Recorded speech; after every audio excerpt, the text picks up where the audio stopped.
Welcome to the Real Mama Pod. I'm your host, Devon. And I'm your host, Kendra. We are real moms. Sharing real experiences. The things people don't tell you.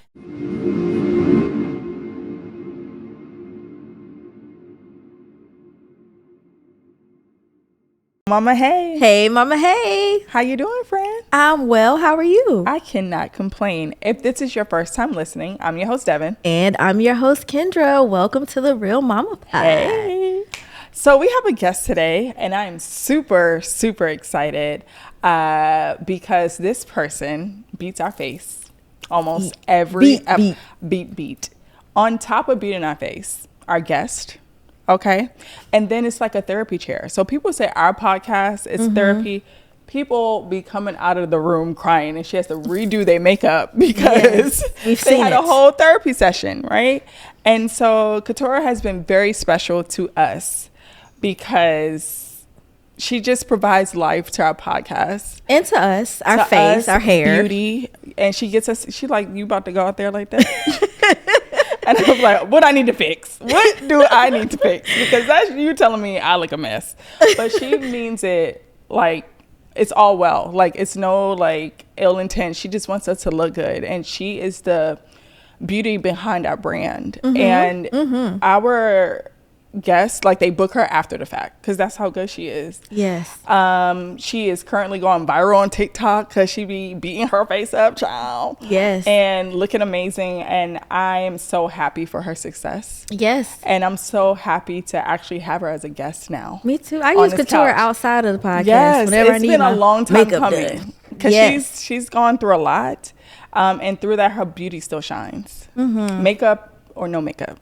You said you did good with that, friend. Snap. You heard that? I did. Drop that. Hashtag, don't steal it. But no, I mean that from the bottom of my heart. So I'm so happy to have you here. Welcome, Keturah. I'm so happy to be here. It's been a long time coming. Listen. No, this conversation has been in the works. We're like, what? We got to make sure it makes sense. Yeah. But you got to come on. So we're happy to have you. Thank you. I'm happy to be here. So y'all did such a good job introducing me. I don't know what to say now. Like it's me, you know. I am the beauty and the brains of the beauty behind all of it. And I just love y'all. Y'all have always been, since the first time we met, just amazing energy. And like you said, it's a therapy session. I'm boo-hoo crying behind the camera. I'm holding my sponges and brushes, waiting for the tears to drop. So it's just full circle. Yes, absolutely. Full circle moment. So you said you don't know where to start, but we can prompt you. That's so right. Tell us about your journey to mamahood. Oh man, you know what? Starting with the basics, pregnancy was amazing. Pregnancy was amazing for me. I've always wanted to be a mom, so I think motherhood started for me as a child. Okay. I'm the second oldest of 8, and second oldest but first daughter. So you're the mama. I'm the mama. And, you know, helping my parents raise my siblings, helping my parents into adulthood.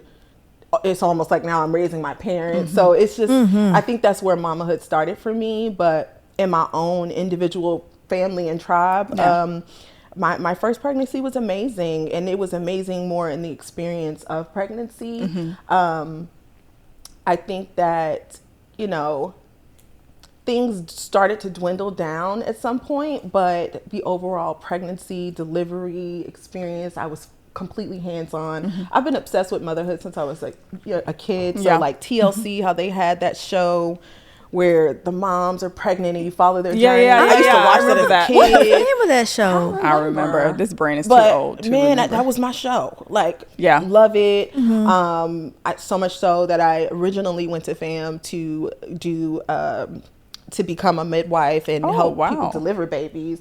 So now I'm a doula. I have the certification for a doula, but you know, eventually I think that's where I want to maybe move back into, but I'm just obsessed. So yeah, the first pregnancy was amazing. I mean, birth plan. I was following YouTubers, other YouTubers on their journey during their pregnancies just to see what my symptoms would be. I mean, I was just super intentional. And you know, then the second pregnancy was quite a surprise. You know, I think for my first pregnancy, I definitely showcased it online. It was, you know, a celebration. But the second pregnancy, part of the reason why I think there wasn't that same experience is because I didn't find out until I was halfway through. Oh, wow. Miss Girl, she had been in there. How does that happen? You know, and you hear those stories, but I never thought it would happen to me. And I think where I got messed up is that my OB had told me, you know what, breastfeeding is a natural contraception and you'll be fine as long as you keep breastfeeding. And I was exclusively breastfeeding. There was no, the whole thing. And, one day I'm back to my adult activities and I threw up and I was like, oh, well, I'm good. Maybe the meat was just bad, whatever. No, I go to the clinic just to see what's going on. And they were like, it's a girl. I said, not just I'm pregnant, but the girl sex in there. She's waving. And because I think I still carried weight from the first pregnancy, my body was still getting back on track. Like, I don't think I had a cycle. Because when you're nursing, your cycle's so I'm just like, I'm good. Like, I can keep rolling with this. Oh, no, I'm in here. We about 3, almost 4 months here. Wow. Like, we in this. Yeah. So to quickly kind of like reset and do it all over again. I mean, it was good. It was still a good pregnancy in terms of like the experience. Because it happened so quickly after. She kind of just came on right out. She slid on out. Was ready for the world. But so you have a son. I have a son, and then you have your daughter. Yes, and they are currently 6 and 7. They're Irish twins, so they are the same age for 3 weeks every year. And so I'd be like, they my twins. They hate it, but I do feel like I'm raising twins. Yeah, so, for sure. I feel that way with my boys being 22 months apart. Yeah, and it's funny because my sister, she was 6 months pregnant and didn't know for her first pregnancy. I mean, stomach flat, doing photo shoots, living her best life. And she's like, I'm pregnant, y'all, and ended up having a 10-pound baby. Wow. I had no idea she was pregnant. I don't understand. And then it's funny because once we found out she was pregnant, all the symptoms came out of nowhere. And you start showing. Yeah. She happened to go to the doctor because she had this continuous stomach ache. Meanwhile, that's a baby in there. She's like, I'm just sleeping so much and my stomach always hurt. And I'm just like, meanwhile, girl, pregnant. And nobody put 2 and 2 together. Nobody. No, not one no not period. Even herself. No. Her cycle is like inconsistent. So it was hard to tell because sometimes it's on and then sometimes it's off. So she didn't think anything of it. So hearing that, it's funny. And then being the second oldest girl, I really identify with you because that's just it's different. Being the oldest girl in general and then parenting your parents and your siblings, like life haze. How are your sibling relationships? Because for a while, for me, we struggled a long time because of that power dynamic that was not necessarily something I desired or asked for, but was given to me. And so we didn't get along for a long time until adults when we kind of unpack some things. And even then, it's still hard. Struggle. Like they still hold me into this like category and they call me Mama Dev and it kind of like irritates me. And even my mom does it and she's like, you're my mom. I'm like, no, I'm not. Like, I don't want that responsibility. I don't want that title. Please, y'all let me be. And so I wanted to get your opinion on that. Like, when we were younger, our parents definitely raised us as you don't need no friends. Your siblings are your friends. Like I said, second of 8. Yeah. So we were all raised together. Big old house. We got dogs. We got, so things. That whole thing. But as we grew older, we all kind of grew apart and everybody is kind of still central, but everybody has their own lives going on. And I think that I still have to show up in that, in that regard. And it kind of sucks in a way because I feel like I'm the test dummy for a lot of things that happen. And it's like, well, I didn't get the best experience, but I'll make sure that you guys do. So it definitely still has its challenges, and I'm still expected as the oldest and as an adult to always fix the problems first. So it's a thin line to kind of it's hard to navigate. I've complained to my husband about that. Like I'm the oldest daughter. I just have one sibling, but he said stop always having a solution for every problem. And it's like naturally I'm like, if something's wrong, okay, here's how we fix it. And he said stop, if you have the idea, it's fine, but you don't always have to share that because people become dependent on you solving the problems all the time. So I'm working on that. Maybe y'all can try it if you haven't already. What? I will say that concept I don't care for it in the regards to my siblings, but I do love it in regards to being a single parent and raising my kids. Like, I am a problem solver. I have to figure it out. So that mindset, I'm like, you know, it's quick to solution when I'm dealing with my kids and our family dynamic. But, you know, with my adult siblings, y'all gonna have to figure that out. Absolutely, for your kids. Yeah. I mean, you're like, for a lifetime, your lifetime, you will always want to solve their problems, even if they should solve them themselves. Yeah, definitely. Naturally, you're their mother. But with, like you said, adults, grown people, grown kids, nah, I'm gonna need you to try to figure it out. This. Yeah, you got this. You. Right. Yeah. You got this. So That's true. So speaking of like mamahood, where are you right now? Like, how would you describe where you are? I think that, first of all, I've been in deep reflection recently, and I think that I've been thinking about motherhood and what that looks like for me, and it is completely different than everything I had dreamed or envisioned, and it's not in my control. You know, I've had to release over the last, you know, few years, release a lot of control of what I thought, you know, in terms of expectations, how I'm going to parent. And honestly, it just feels like I'm sitting back and watching a bad movie. Like, I think that individually, outside of some of the dramas that I may experience, my children are absolutely amazing, and I still see the innocence in them. But, you know, sometimes it just feels like I'm just watching them to, you know, see where it falls. There's not a lot of control I have in my situation. And that might be a mindset thing. And so for me, I have to figure out outlets where I do have control. I'm a Virgo, so naturally I gotta be in control of what's going on. And when it's not, it just feels like a lot. But yeah. So you mentioned that you're in some circumstances right now. What led to where things are with your current situation? Yeah.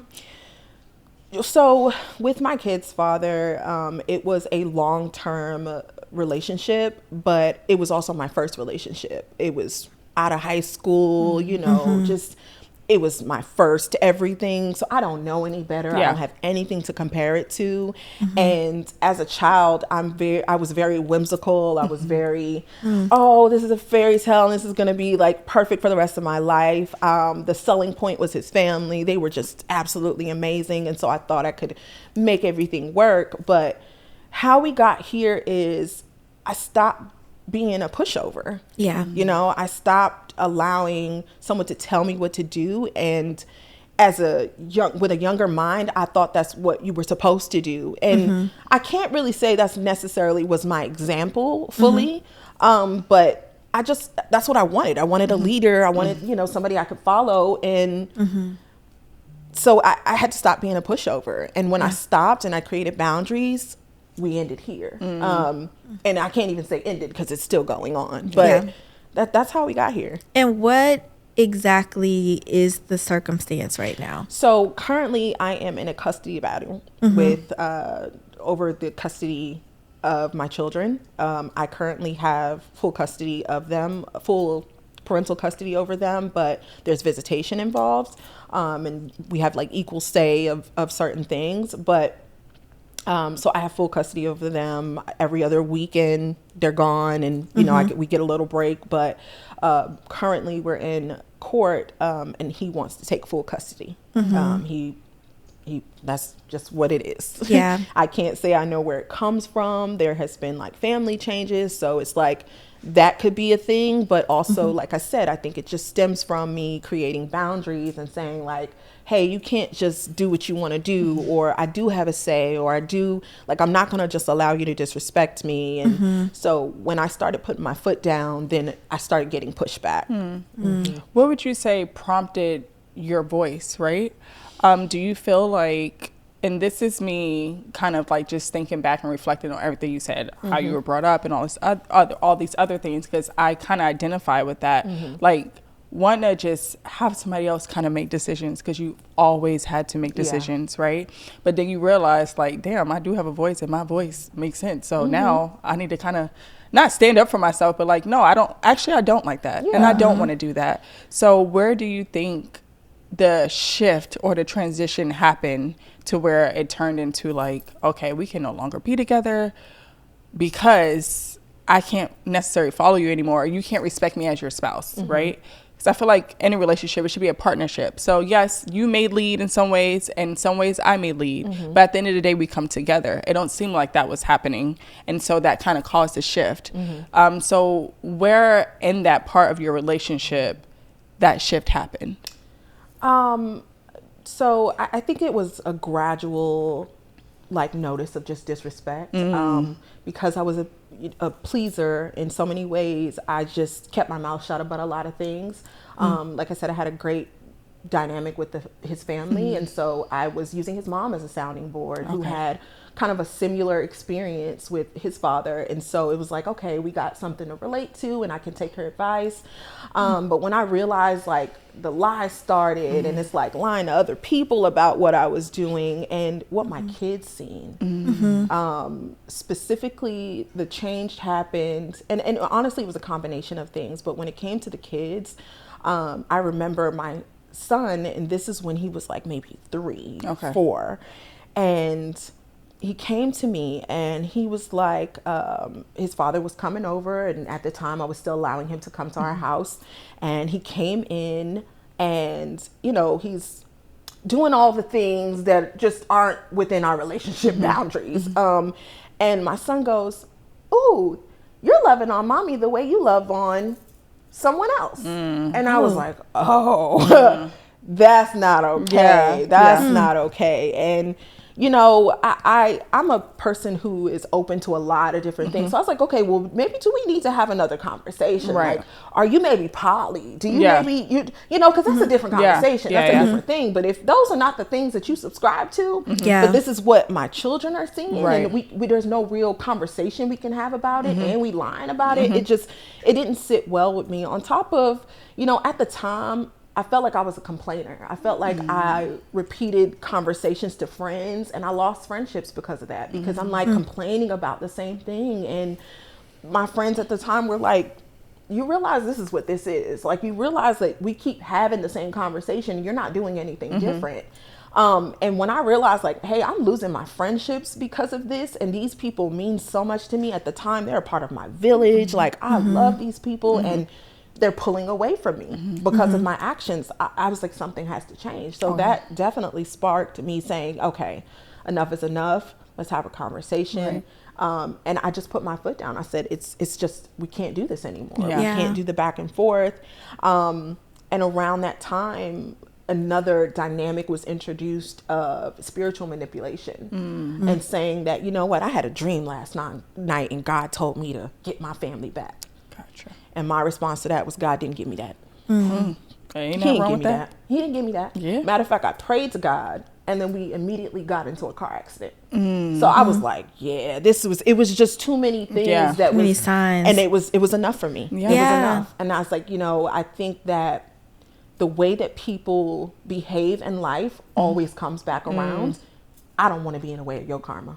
I don't want to touch it. I don't want to be a part of it. So I had to just, I had to cut ties. So he wasn't responsive to, or he didn't respond well to you saying, I draw the line here. No, I'm done. You know, I think because like with the history of being the first and all the things, and people are like, you know, they'll always ask like, how did he even get this far? Like, and I'm just like, you know, that charismatic energy. He's from the islands. Like, it's just this macho, and it's just like, you know, looking back at it, I just had blinders on. And he knew that he was your first for he knew everything. The things. And again, having those close relationships with families, and it was always a conversation like, y'all can make it work. And, you know, so all of those things combined, all of those things combined. You mentioned the observation that your son made, and he's now 7.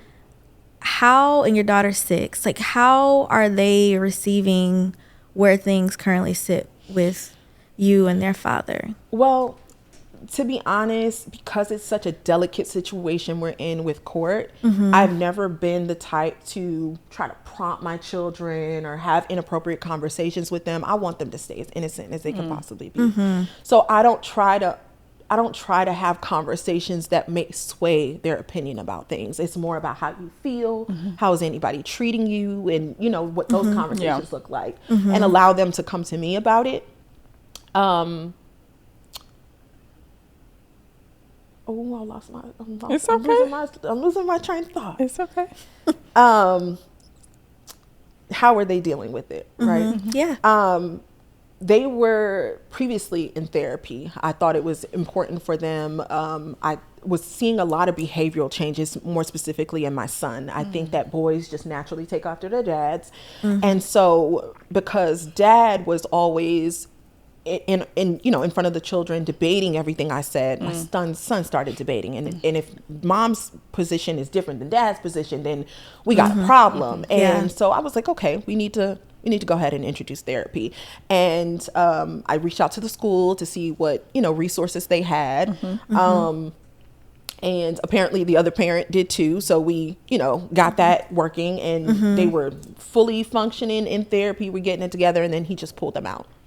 And I just didn't think it was fair for me to try to take over that responsibility. I don't never want to put my children in a position where they don't feel comfortable talking about things. And I think that they know that the situation is sensitive.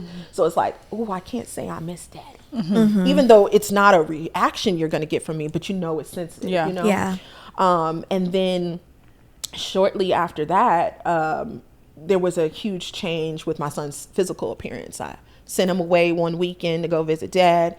He came back with no locks. My son has had his locks since he was 1 year old. Yeah. Like, we're a locked up family. Dad has locks. So it was just a strange thing to do, So how they're coping with it, to be honest, I don't think they're coping with it well. I think that they need to speak to someone. And I don't think that I have the tools. I know that, I'll be quite honest, I know I'm not mature enough. I'm not mature enough to not feel one-sided about something, especially if, how do you explain, like, daddy, he doesn't lie.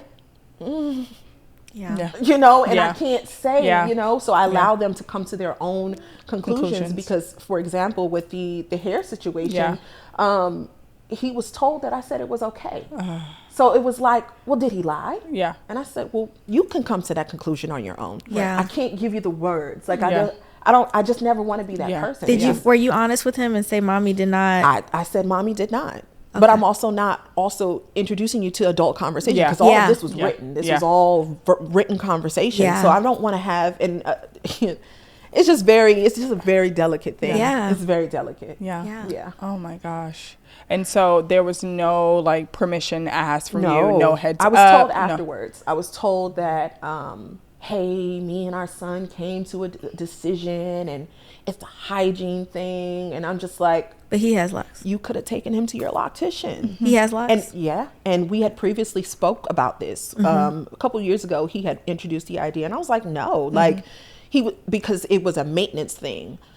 He wanted his hair freshly done every 2 weeks. My son is very kind of tender-headed. He has he had freeform locks, and he didn't really like a lot of manipulation. And so I had to force him into a routine of every 2 weeks you have to. And he started to dislike his own hair when it was no problem before. And instead of, in my opinion, maybe pouring into your son and saying how much you should appreciate, the same thing that I have, look how I take care of myself. Let me show you how I take care of myself. And I, gave him that idea. He said, no, they with you, so you need to figure it out. He cut it off, and, but it's going to grow back. I hate to say that, because that was what I got. It was, that gaslighting aspect of it's just hair to grow back. And although that may be a fact, it's more than hair. It's culture. It's, we all have locks.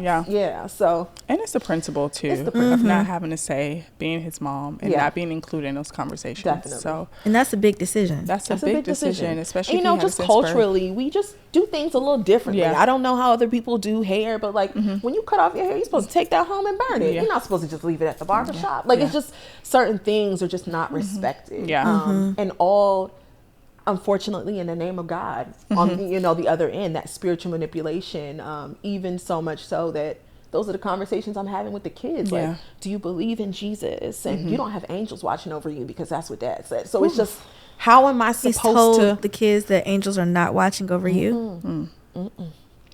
Wow. Okay. Resources. We've talked. You briefly talked about resources, and I think since the pandemic, there has been a lot of separations with families. Yeah. Statistics show that, right? People don't work out for whatever reason, but unfortunately, some people are in a situation that you're in with custody battles, which is not easy. Me being in the role that I am, sometimes I have to deal with parents who are going through the same things. What are some resources that you've used that have been helpful, or what are some processes that you use? What are some things that's difficult? Like, I'll be honest, it's a Yeah. laundry list. I'm Yeah. a researcher. If things Yeah. are, you know, problem solving, Yeah. it's like, where can I find the help? The Yeah. biggest help has been my village. Okay. Like, for me mentally. Okay. Definitely my village. When this situation hit, I was like, I'm not, as a, you know, oldest daughter, I'm not the typical person to ask for help. It's usually I'm being asked for help. So I had to be humbled and say, you know what, I'm gonna need help. So I posted a GoFundMe and I was like, I need help. And someone came through, I posted it. I don't even think it was up for 48 hours. And she was like, covered. So that was just a blessing. And honestly, things have just been moving up since then for me financially and within my career. So after that, I would say therapy. I was in therapy previous to the court situation. And so just, I really have to hone in on my tools, and I definitely do have to go back to therapy. Like this is a little different. This is more intense. And it's like, you would think with a custody battle that, you know, maybe you slow down on some of the things that's not too, you know, not the best things to do, but you know, it just seems like it's getting worse. Right. So I definitely got to consider going back to therapy. I would say resources for the children, because they were taken out of therapy, and I don't have too much of a say. It's, again, leaning on my village for my friends who have children and play dates and just really setting a routine. We do movies every Tuesday. Like, we just have our things. And making sure that they're always loved. We do daily affirmations on the car ride to school. And just showing them that they're loved. You know, I think that part of it, there's also a fear factor for me, because you just don't know how these things will go. And I'm just holding on to every little piece I can. So I just don't know how it's gonna go. Yeah. And I love my baby. So. And you're doing the very best that you can. Devon and I we've been around for at least a year almost at this point, and we've seen you go through this journey, and you do it so graciously. And I want you to know that you're loved, you're supported, and you are doing the very best that you can. And I'm sure your babies know, and they love, and they appreciate you, and even their father knows. He knows your character. He knows how you mother them. He even knows the things that he's doing.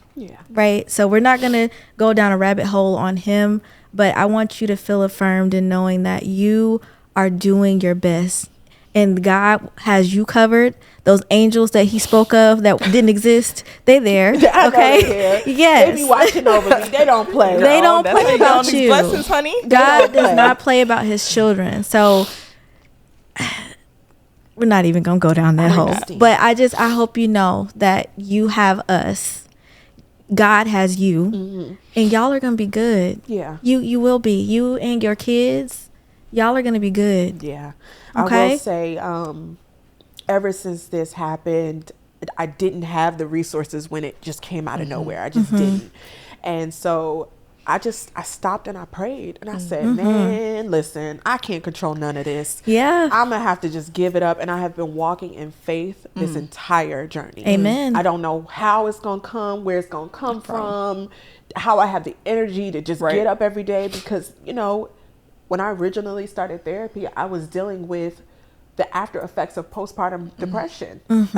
I had postpartum depression and didn't know it. And when I leaned on that community, I was told, well, none of the women in my family have ever had that. Like, they just went right back to work. And I didn't know any better. At the time, you know, because it was years of mistreatment, I had a strained relationship with my family. So I didn't feel comfortable saying anything. There was, you know, and so just thinking back to that, it's like, I didn't even take care of myself. And so after years of depression and going into therapy and realizing that's what it was, it's very hard in these times not to revert back to that mental space.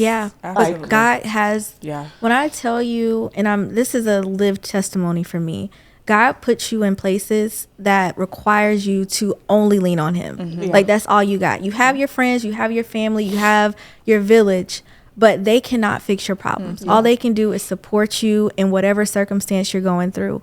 But in the end, God he has you so covered.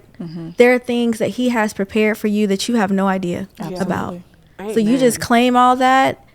You say, thank you, Lord, for whatever is coming. And you continue to stand on the faith that you've been standing on. Your faith will be tested and tried. Ooh, yes, there are so many people that in that Bible that struggled. I'm telling you. I'd be like, hey, big man. You know, listen, now, come on now. Like, you know me. You're like, we've been talking for years. We good. Like, I don't, you know. And, you know, there have been times when I've been mad with God. Like, give me, like, can I have a better sign? Like, I need it. Like, I need clear. I'm sorry. I'm a visual person. I need. Same. My love language is words of affirmation. I need a clear message. Like, big dog, help me. He wants to make things very ambiguous so you can stay in his word. So you can stay and stand firm on your faith. If things was easy, you wouldn't stay. Yeah. You would be like, oh, I got what I need. Done. And you would keep it moving. You forget all the things that you're supposed to do. So he has to keep us humbled. And just keep us where we will always rely on him. Because if not, we will forget easily. So with that, I wanted to touch on something, just going back a little bit of that dynamic of talking to our parents and getting advice. And I don't think this is talked about enough. And so that's why I want to talk to you about it, just because it is a dynamic that plays in our role. And a lot of times we depend on older generations and their experiences are not ours. And the things that they've done is really unacceptable. And they shouldn't have stayed, even though they did. And then they tell us to stay. And I think of that that movie role in Waiting to Excel when she said, he's a good man, Savannah. And it you know, I just saw it on like TikTok or something, and I'm just like, that is so crazy. This man is doing all these things to her, and the mama is saying still stay because he got a good job and he could provide. But what is he doing for me emotionally? You know, mentally, physically, even that financial piece. Let's not touch on that. Right, that financial piece. We're gonna move on past the physical. But that financial piece is such a small part. And because you show up for your kids, because what society, oh, you change a diaper, you a good daddy. That's not true.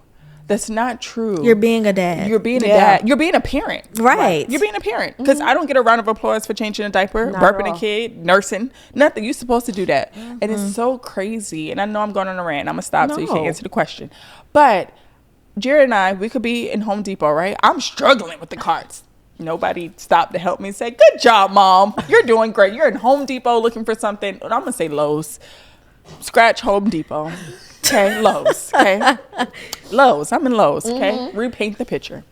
And they're like, I'm struggling. And this man asked me, no lie, was like, you all right? Like, looking at me like I'm crazy for being here with two carts because the kids, both of them want to be in a cart, right? That's a different story for a different day, right? So I'm like dragging the carts, right? Jared going there. This time there's like they have these little bed things and you're such a good dad. Look at you. You're handling that with grace. People holding doors, nobody held the door for me. Okay. So it's like older generations have this concept of staying when we should not. We should be telling our kids, if you're not happy, if your mental health is not strong, it's okay to go. It's okay to start over. It's going to be hard. It's going to be hard as hell. but you only have one life to live. And I think our generation is undoing those stories. And I think our kids are seeing that That's too. what I was like, say. are you happy today, mommy? Just little things like that, you know, because they understand how happiness is within and not with another person. Correct. So just wanted to get your take on that. I know I went on a rant. Give me the original question, friend. So, right, because I was all over the place. With that, like getting advice from elders, like how does that play? And how did that play on your decision making? Yeah. Right? So, you know, because it was such a long, like, I can't say relationship, but such a long knowing of this person, that relationship went through so many phases of strained relationship with my parents, then we're good, and best relationship with his mother, and then now we're not. And so, you know, those, I feel like that changes. I think that I don't necessarily put an elder's point of view before anybody else's. I think that, for example, with my parents, my mom was a young mom having us. Like, she had 5 kids by the time she was 21. She, you know, she was a young mom. So she grew up with us. And so I'm expecting to get all of this sound advice from someone who's still growing up with me. And not to say anything wrong with her standpoint, but it's not the reality I want to live. So I take everybody's response with a grain of salt. You know, I lean so much on my mother-in-law, and I do still call her that out of respect, because she was my co-parent at one point. When I lived in New York, I lived with her. Like, she supported me. I don't take away those experiences, but realizing when I went to her about what those situations were, and then also realizing she still held space for a man who had divorced her and was still with the woman who he left her for, it just kind of put things in a little context that you might not have the sound mind that I need to lean on. So, and that's okay. That's quite all right. I can still respect you and love you, but I don't think I should be coming to you for advice. Because you don't want that out. No. and to still give me that advice to, hey, keep trying. You know, she ain't a wife yet. Like, it's just those little innuendos. And so I had to realize, I don't know if you're really fighting for me. Or if you're fighting for the old you. Like, are you trying to, you get what I'm saying? Like, when I realized how much our stories added up together, I was like, I can't be you, baby. I can't, and I won't. And that was something that I made very clear, not only to my kid's father, but to his mother. I don't want to be you. Oh. Not 30. And he used to make jokes. You're going to be just like my mama. Who? Not me. Baby, I'm outside. No, I'm not. You ain't got to worry about that. Child. No. I don't want, our whole purpose is to do better than our parents. And although they probably leaned on emotion or whatever the times that brought them, I don't want to make those same mistakes, because we, as the adults, have issues because of that we have to work out. And my job is to create the best humans out of these babies that I'm raising. Well-rounded. And you don't want your children seeing you stick it out. No. And that gives them context of, if I'm in a hardship and I'm not happy and my physical and mental health is not prioritized because I stuck it out, it's okay. I couldn't imagine telling my baby girl to stay.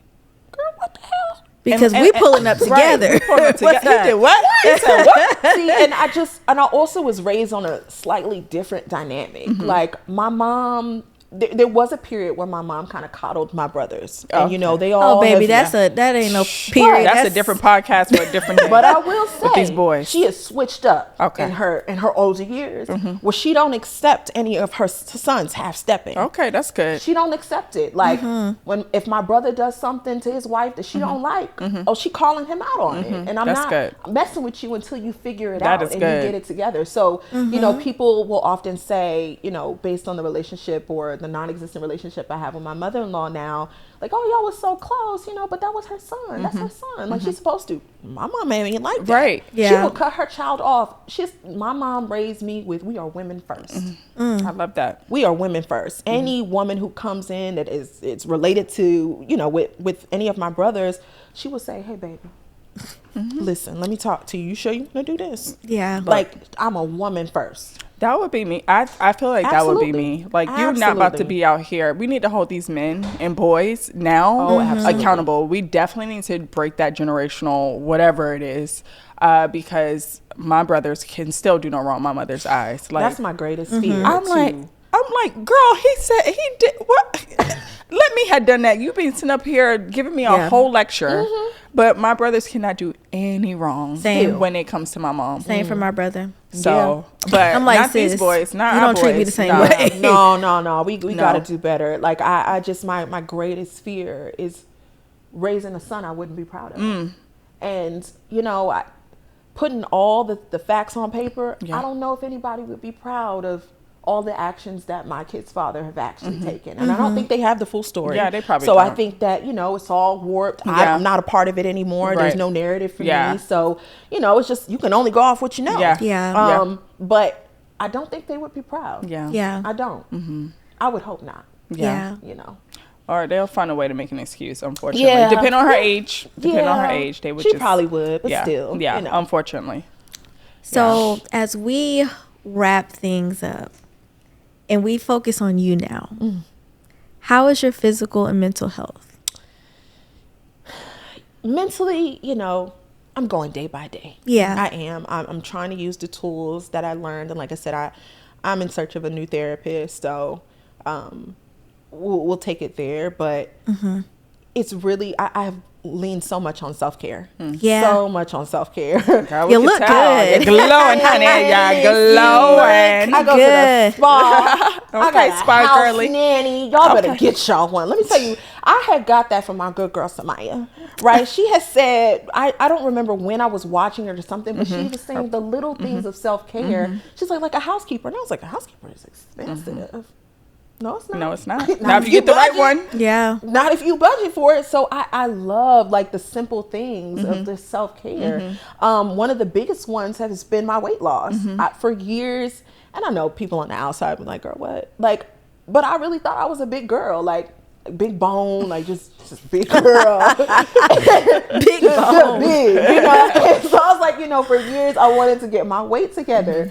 And so this year I was like, the devil ain't winning. I'm gonna get it together. And I have. And so I've lost 40 pounds so far. Nice. So I'm still going. Yes. You know, so I'm just really just moving into it. I'm just like, I'm so excited for 2025. I really am. There's not been many years that I've been excited for the new year. You know, and I think it was 3 years ago, I started spending the new year with Samaya. Okay. She'll do it every time. I started spending the new year with her, and 3 years ago, there was a change.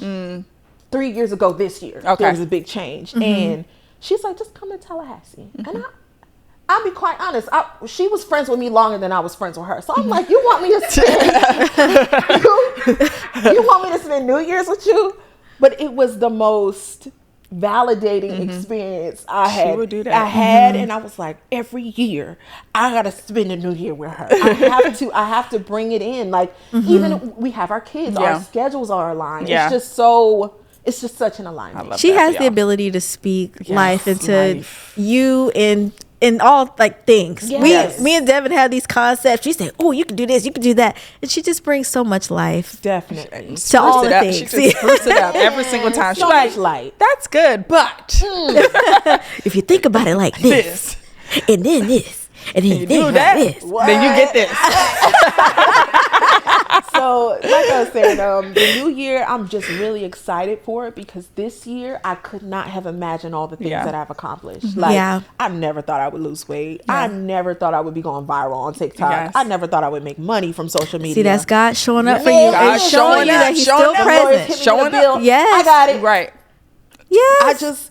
I feel blessed, and I had to realize I had to come out of a space of being a victim. Like, although that may be a part of it, that's not my full story. I refuse. So I had to realize, okay, you got to start thinking a little differently. What can you control? What outlets can you do? Like, I'm so excited for the new year. I'm going to get me a tiny bus. Okay. A little schoolie. We going to be caravanning across the United States. I got to get out, and I feel trapped in life. So these outlets are just, I wouldn't make it without it. Yeah. I wouldn't make it without it. I'm happy for your new journey. And you deserve everything that is coming your way. No matter what you're going through, you are deserving. Okay? So take it all. I receive. Be outside. Hey, be in the woods. We're going to catch one of these trips. We're going to get on one of the camping trips. Yeah. We usually do camping. We just didn't do it this year. Yeah. We go at least once a year, but this year has been so rough on us. Like, yeah, it's been a rough year. Hit after hit after hit. I'm going to send y'all a little, I think it was an Instagram or TikTok video that we want to do. Okay. Send it. Yes. And maybe we could record or something. That would be so amazing. Yeah, we could redo our camping episode. Yes, that last camping episode. It was a hot mess. Y'all had an episode? Yeah. I gotta go watch that. It was like 10 people. It was no video. It's just audio because the camera got too hot. It was so ghetto. It was a hot mess. It was ghetto, but the content was It was cool though. But it was cool. We set up all, like, just imagine microphones, roadcaster equipment, kids in the back, kids running in the background. They were taking a nap, but they got up while we were recording. Hot tents in the background, just all the things. It was hilarious though. So we could definitely redo it. Oh my gosh, this is great. Okay, so what we got next, friend? Oh, it's Mama Juice time. Hey. What's Mama Juice? So if this is your first time listening, Mama Juice is my favorite segment of the show because y'all know I love a good cocktail. But we keep it in mock today because Keturah does not drink alcohol, which I respect. But I asked my good sis, I said, well, what kind of juice do you And she said, I love mango. And I was like, okay, so it's giving fruity. So we have a mango and pineapple juice mixed with ginger beer. And I sprinkled a little holiday in there and put some cranberries.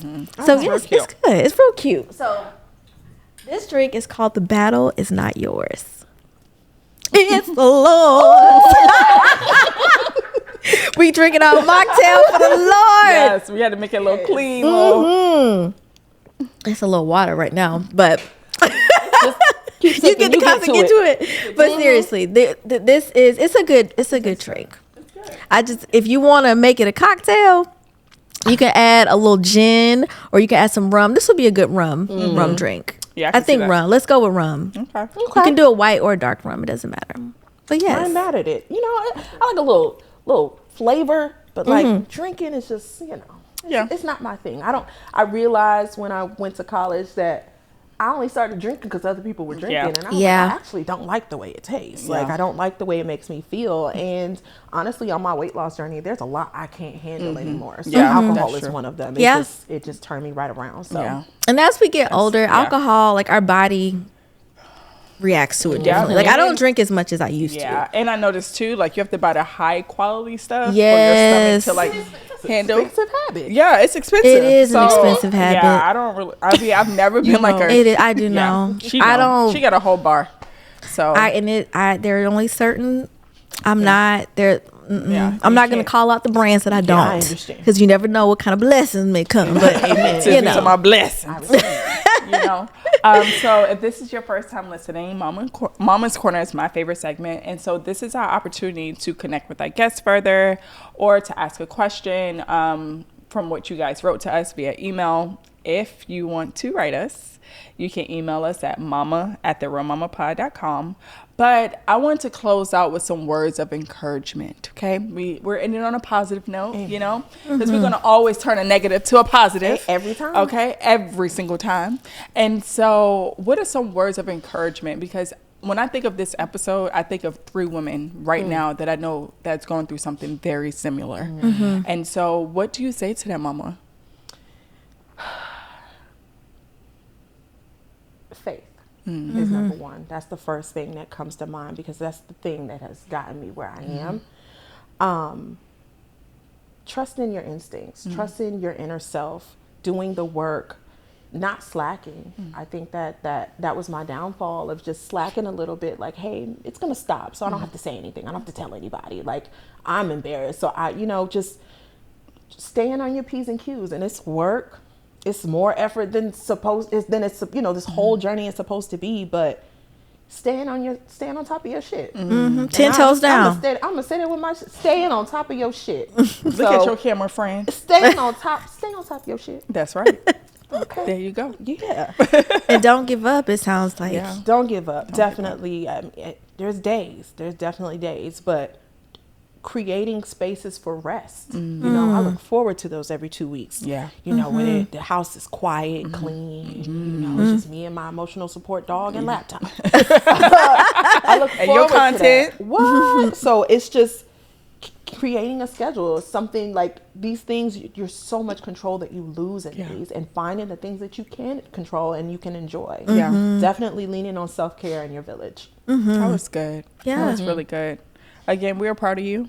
Yes. We are Y'all on this journey with you. Yes. And you stuck with us for life, girl. Oh, y'all know? Yeah, but we do. Yes. Because you my forever makeup. Hello, somebody. Right. But seriously, and a friend. Yes, So I hope absolutely. you know that we love you. We love And you we guys. appreciate you.